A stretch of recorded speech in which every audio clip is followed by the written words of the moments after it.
So I'm actually sitting out at a park. Actually, it's not a park, it's a school, chilling out because my son has basketball practice. So, since my son has basketball practice, um, we're going to do this from here. What do you think of that?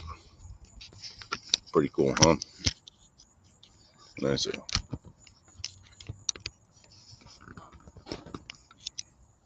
And I can just fix this up. So, the topics tonight. I guess one of the big topics is, as always, crazy man Donald Trump. Woohoo! How about that guy? Right? I mean, what's he doing? Oh, look at that. I'm live. I just got a notification telling me I'm live on YouTube. So that's good. Now, you don't mind if I eat, do you? Because I just have not had a chance to eat at all. And if I can gather, no one's on the stream, so I can eat. Because if no one's here, what's the big deal, right? Mm. Hey, so somebody's joined me. Thank you. Hello. So I learned something new today, which is that some scientist has developed a way to turn those wind turbines that everybody complains about, the fact that not everybody, but people complain that once they're used up, they just go into landfills, which is not sustainable. He figured out how to use a polymer to turn them into like gummy bears. It's pretty good. Hey, if you can't hear me, also, please let me know in the chat. Just say so. Um, Literally, I'm sitting out at a picnic table. Here's my dog. There he is. That's campaign dog Bronson. Hi. Look at him. Anyway, we're sitting out here. So I wanted to talk to you all about a couple different things. One is the whole student debt wreck, right? Oh, hi, Sherilyn. How are you? Thank you for coming. This is awesome. I'm really happy you could join me tonight. Tonight's going to be, it probably seems long for most people, maybe short. Um, it's only going to last till a little after 7:30 because I have to then get my son from his basketball practice and take him home.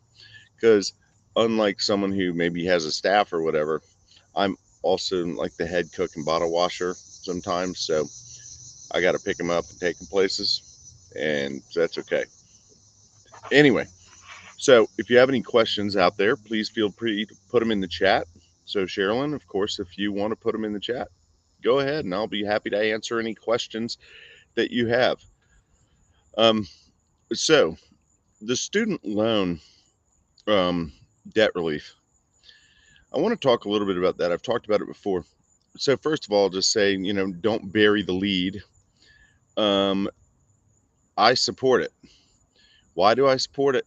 Well, because it it is an albatross around people's necks that is unnecessary.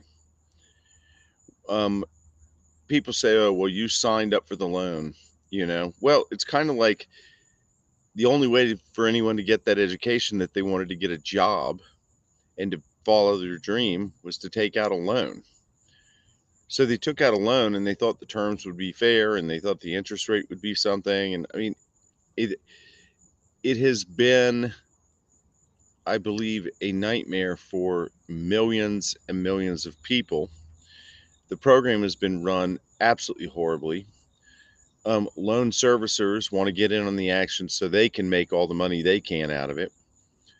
Um, the interest rates at the time the money was lent were usurious. When you think about it, if you got an 8% loan and banks were getting 0% money from the Fed, that wasn't really fair. Um, and I also am like, look, most of the loans are owned by the government, which means scratching them, yeah, it adds to the deficit theoretically, but it also puts a lot more money into the economy because the people that are now um, have that burden lifted off of them can purchase goods, they can save for a house, they can buy a car, they can go out to dinner. I think some of that's already happening during loan forgiveness, which is also why I believe that the idea that there's inflationary pressure from them is a red herring. I don't believe there's going to be an inflationary pressure from holding it, because for 2 years nobody's paid these loans. I don't think people are stacking up that cash into a bank account, and you can argue, well, maybe they should be, but I think they're living off it as our inflation rate's been high and they need to use the money there. So I think just forgiving the 10,000 and the 20,000, 10,000 baseline and 20,000 for people who receive Pell Grants, the majority of those people have household incomes of less than like $70,000 a year. They're not making a lot of money. So helping them out is a good thing. It helps them join the economy. It helps them become permanent members.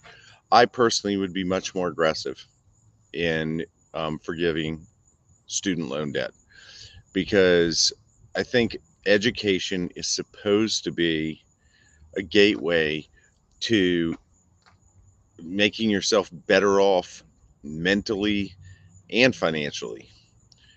Therefore, if it's now destroying people financially, it's not meeting its goals. So that's that. Now, what other topics? So, Virginia Fox, I've been doing some research and this will be put out soon. Virginia Fox, as you all know, she opposes school funding. So today, the Supreme Court's of North Carolina is looking at what's called Leandro.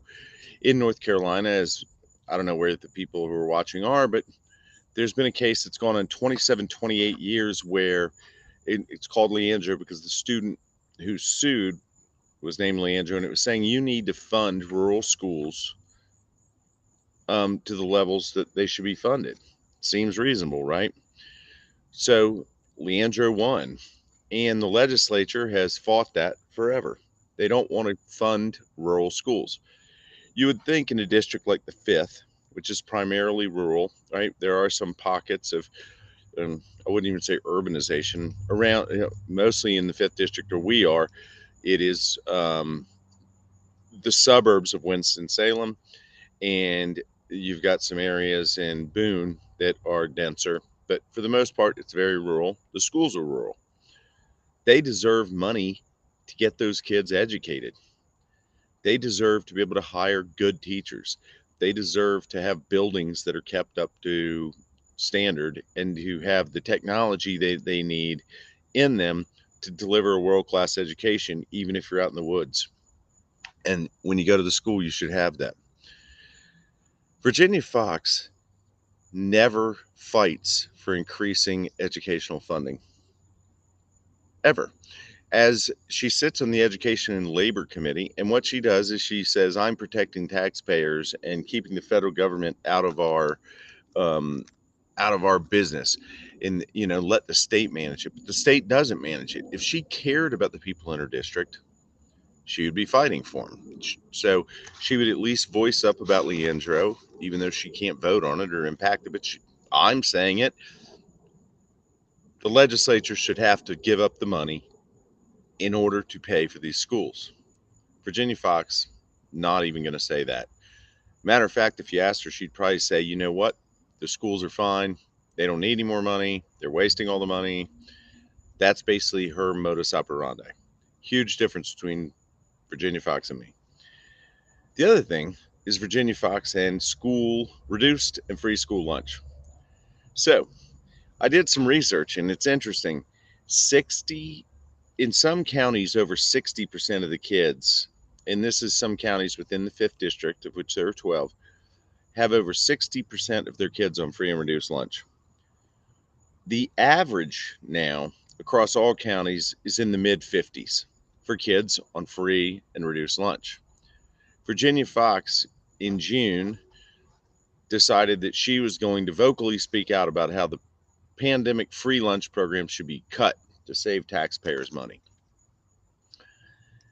Again, education is infrastructure. Hungry kids cannot learn. They just can't, right? A hungry kid is thinking about food. A hungry kid has a foggy brain. A hungry kid is maybe frightened and scared because they don't know where their next meal is coming from. And we're trying to educate these kids. It's impossible. Again, Virginia Fox, who says she cares about the people in the fifth, where over half of the children are growing up with incomes that get them free and reduced lunch, is trying to cut free and reduced lunch. So it's extremely frustrating to me, because the reason I entered this race to start with was because people who live in areas like the fifth deserve representation that's fighting for them. And I don't mean the pandering nonsense that comes out of the Republican Party. As I've said, I'm a Democrat. As you all know, I'm running on the Democratic ticket. I'm not Mr. Party Democrat by any stretch, but that's the way you get on the ticket. I'm progressive in my views, and when it comes to education, I'm adamant about it, as I am about children, that children need incredibly good opportunities for education so they'll have opportunities for life. Virginia Fox doesn't seem to care about any of that. And so for her to continue to receive the support of the people in the 5th District mystifies me. I mean, people should be asking themselves, what is Virginia Fox doing for us? What is she doing in the 5th District? So, I mean, I believe in advocating for taking care of the kids and all of their basic needs. When kids grow up in poverty, they don't have a chance to learn. What are you my boy over here is fussing. So I think it's very important that we don't have a situation where Bronson, the campaign dog, is fussing. So I think it's very important that children are given an opportunity for education. I think it needs to be funded. I think they need to be fed. They need to have safe housing. They need to have medical care where it's required. They need to have broadband access, all of those things in order to build a functioning society over time. What I hear is from my opponent is I don't really care about any of that. What I care about is that I am soothing my taxpayers, who really she means donors, because if she really cared what her taxpayers wanted, she would be out there fighting for them to have the opportunities to grow and advance. That's jobs, absolutely vital. If you don't put infrastructure in, like broadband, no companies are going to move there. I live in the Triangle. So where I'm sitting right now, and people go, well, you live in the Triangle. Where I'm sitting right now is at a place called Carey Academy. Carey Academy is a private school that was founded by Jim Goodnight and his wife, I guess, who is the founder of a company called SAS.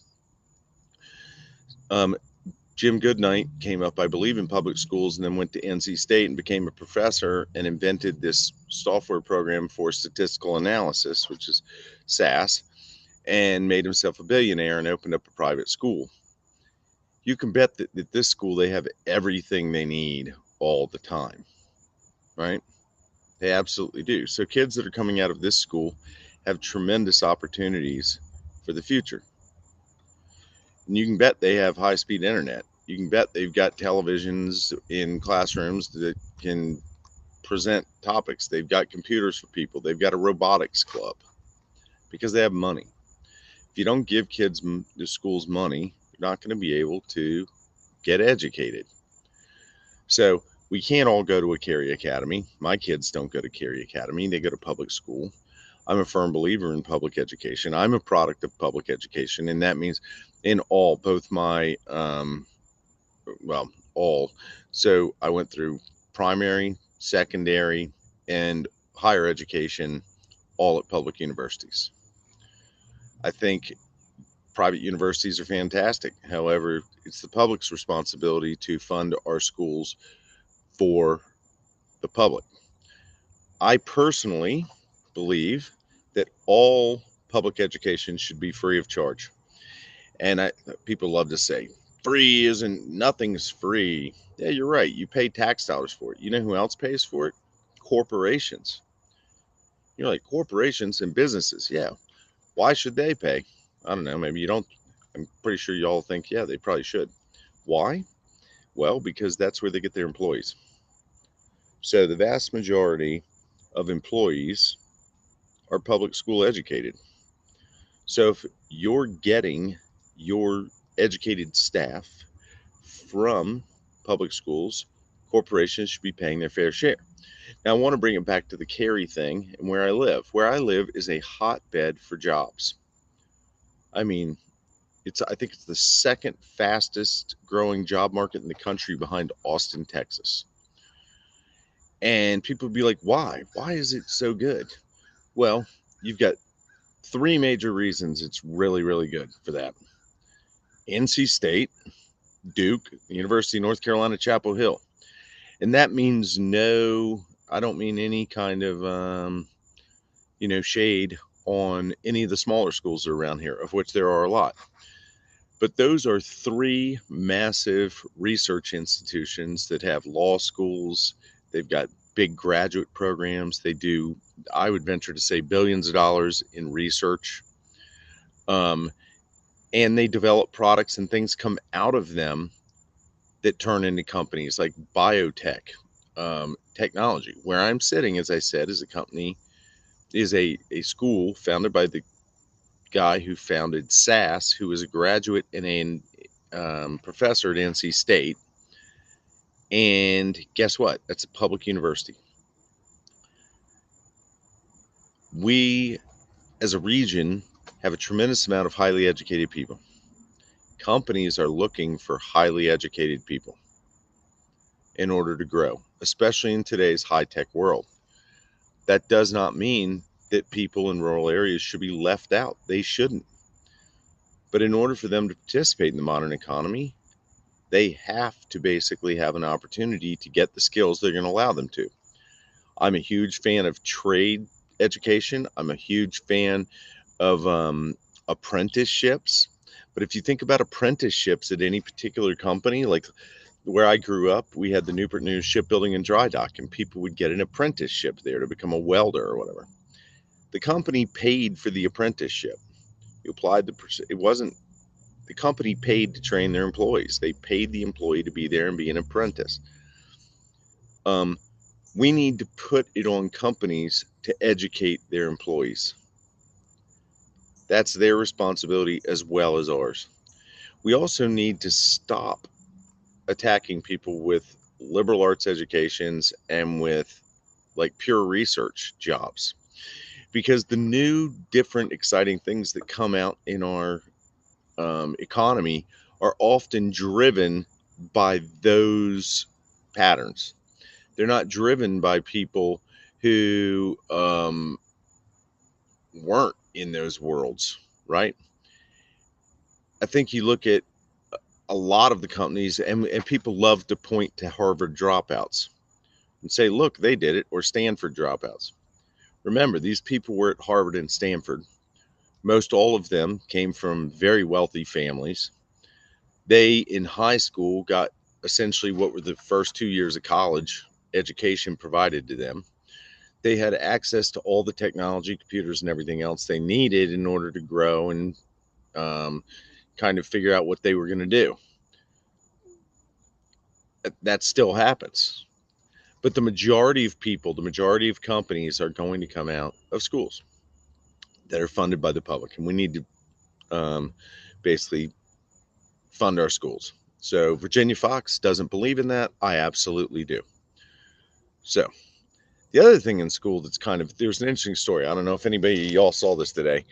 Um, there's an interesting story coming out of Texas where they've passed a law that says every school system has to have like an "In God We Trust" sign inside of it. And I may be screwing up the story a little bit. Just bear with me. So anyway, and these signs can be provided by the public, and then the schools can accept them and mount them. And so then you have all these "In God We Trust" signs in these schools. Well, I personally will fight for everybody's right to observe their religion at any point in time, because I think it's vitally important that people have freedom of religion. I'm just as adamant that people have freedom from religion. And in the public space, I don't think it's right for anybody to come in and put their beliefs on anyone else, especially unilaterally. So, in God we trust, I guess you could say it's the slogan of the country or whatever. However, for the people who don't believe in God, they shouldn't have to look at that every single day, I don't think. But the funny thing about this wasn't that, because if that's what they decide, that's what they decide. But it was a guy who then came in and he basically he brought a whole bunch of signs in Arabic that said, "In God we trust." And the school board of Southlake, Texas refused to accept the signs that were written in Arabic.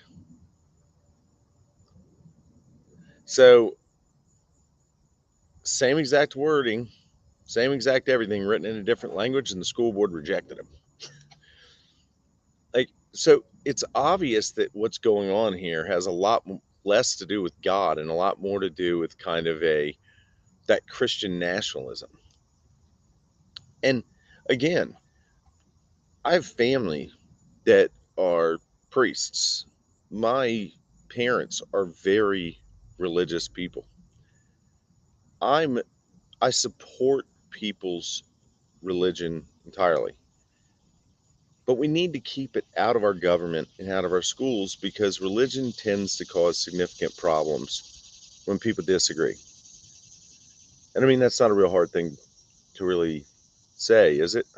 I mean, you've got the Taliban over in Afghanistan, religious, ISIS, religious, um, the Inquisition in the old days, religion, the Crusades, religion.